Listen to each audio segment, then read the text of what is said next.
அனைவருக்கும் வணக்கம். சிறையடைக்க சீரியலில் இன்றைக்கி என்ன ப்ரொமோட் சொல்லி பார்க்கலாம். சீதா வந்து கால் பண்ணுறாங்க அவங்களுடைய அக்கா மீனாவுக்கு. மீனா வந்து பேசுகிறாங்க, என்ன சீதா என்ன அக்கா உனக்கு ரொம்ப சந்தோஷமான விஷயம்க்கா, என் வாழ்க்கையில் ரொம்ப முக்கியமான விஷயம், என்னுடைய இதில் ரொம்ப மூமெண்ட் ஆனது கண்ணு, என்ன ரொம்ப ஓவராக பில்டப் பண்ணுறேன், என்ன சொல்லு அப்படிங்கிறாங்க. இல்லைக்கா முதல்ல உங்ககிட்ட தான் சொல்லணும்னு நான் ரொம்ப ஆசைப்பட்டேன், ஆனால் அம்மா பக்கத்தில் இருந்தனால நான் அம்மா கிட்டக்கே சொல்லிட்டேன், அதுக்கப்புறம் தான் உங்கள்கிட்ட சொல்கிறேனே.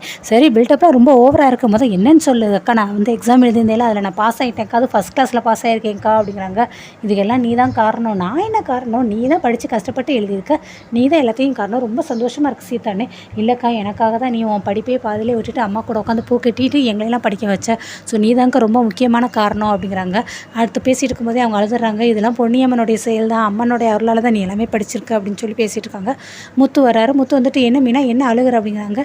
சீதா உங்கள்கிட்ட பேசணுமா அப்படிங்கிறாங்க. மாமா நான் வந்து ஃபஸ்ட் கிளாஸில் பாஸ் ஆகிட்டேன் மாமா, அக்காவை கூட்டிகிட்டு வீட்டுக்கு வரீங்களானே.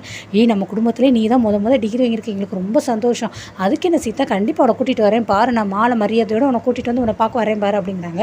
சரின்னு ஃபோனை வச்சிடுறாங்க. அவங்க ரொம்ப ஹாப்பியாக இருக்குது, ரொம்ப அழுதுகிட்டே வந்து முத்து வந்து ஹக் பண்ணுறாங்க. ரொம்ப சந்தோஷமாக இருக்குங்க, மீனா தான் முத எங்களுடைய இதுலேயும் டிகிரி வாங்கின பொண்ணு, அவள் வந்து நல்லபடியாக படித்து எழுதியிருக்கா, எக்ஸாம் எல்லாத்தையுமே பாஸ் ஆகிட்டா அப்படிங்கிறாங்க.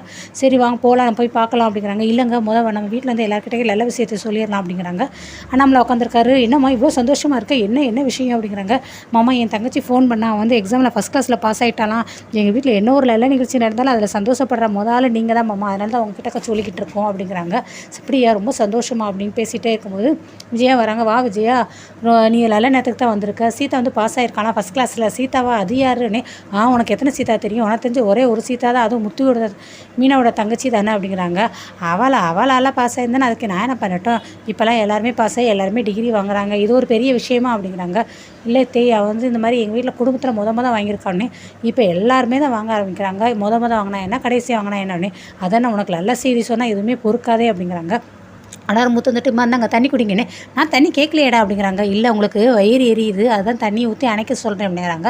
ஆனால் வந்துட்டு அது வந்து எரிமலைடா, எரிமலை எப்போ இத்தனோடி தண்ணி ஊற்றி எதாவது அணைக்க முடியுமா, நீ ஏன்டா தேவையில்லாமல் பண்ணிகிட்டு இருக்கேன்னு.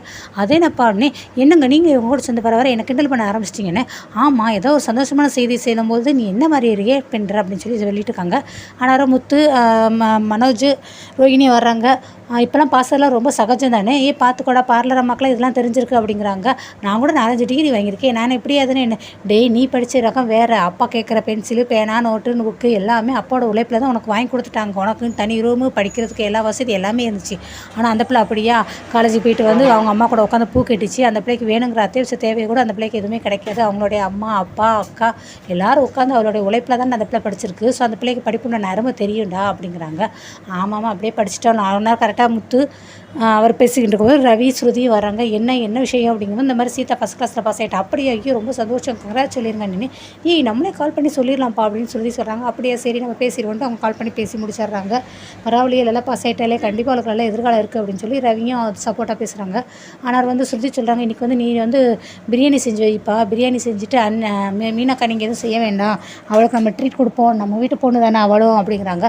அவங்க வீட்டில் அவங்க பண்ணிக்கிடுவாங்களம்மா அது எல்லாத்தையும் அப்படின்னு விஜய் சொல்கிறாங்க. இல்லை நம்ம செலிப்ரேட் பண்ணுவோம் அப்படின்னு சொல்லி ஸ்ருதின்னு சொல்லிட்டு இருக்காங்க.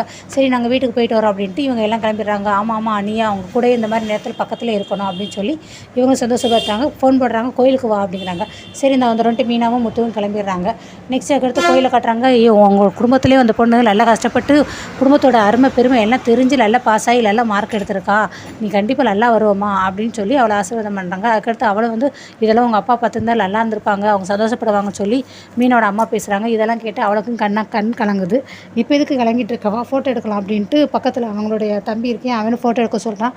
வாங்க எல்லோரும் நின்று எடுப்போன்ட்டு அந்த பக்கத்தில் இன்னொரு லேடி வந்துட்டு இந்த ஒரு கருப்பு கலர் கோட்டு வந்து வாங்கி கொடுக்குறாங்க. அதை நீ போட்டுக்கோமா அப்படின்னு சொல்லி அதையும் வந்து போட்டு எடுக்கிறாங்க ஃபோட்டோவை. அழக்கத்தை முத்துமையாக வராங்க, ஸ்வீட் எடுத்துக்கோங்க சொல்லி எல்லாருக்கும் ஸ்வீட் எடுத்து கொடுக்குறாங்க. ரொம்ப சந்தோஷமாக ஒன்றால் தான்க்கா, நீங்கள் தான் மாமா எங்களுக்கும் ஹெல்ப் பண்ணிங்க, நான் என்ன பண்ணேன், நீ கஷ்டப்பட்டு படித்தா நீ வந்து நல்லபடியாக முன்னுக்கு வரனே, நீனும் வேறு என்ன படிக்கணும்னு சொல்லி நான் கண்டிப்பாக நான் படிக்க வைக்கிறேன். இல்லை மாமா நான் படித்த வரைக்கும் போதும், அம்மா இவ்வளோ வருஷமாக கஷ்டப்பட்டு வேலை பார்த்துருச்சு, அம்மாவுக்கு இனிமேல் ரெஸ்ட்டு கொடுக்கணும், ஆனால் நான் வேலையை கண்டிப்பாக போகிறேன் அப்படிங்கிறாங்க. சரி வாங்க எல்லாம் சேர்ந்து ஃபோட்டோ எடுப்போம் அப்படின்ட்டு ஃபோட்டோ எடுத்துட்றாங்க.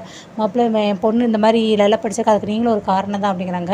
நான் என்னத்தை பண்ணேன், அவன் குடும்ப சூழ்நிலையை புரிஞ்சு அறிஞ்சு கரெக்டாக படித்து எல்லாம் பண்ணியிருக்கா. ஒரு சிலர்லாம் குடும்ப சூழ்நிலை தெரிஞ்சு தேவையில்லாமல் உதவித்தனமாக செலவழிச்சிட்டு இருக்காங்க, உதவித்தனமாக ஊர் சுற்றிட்டு இருக்காங்க அப்படின்னு சொல்லி அவன் தம்பியை பார்த்து ரொம்ப நக்கலாக பேசிகிட்டு இருக்கான்.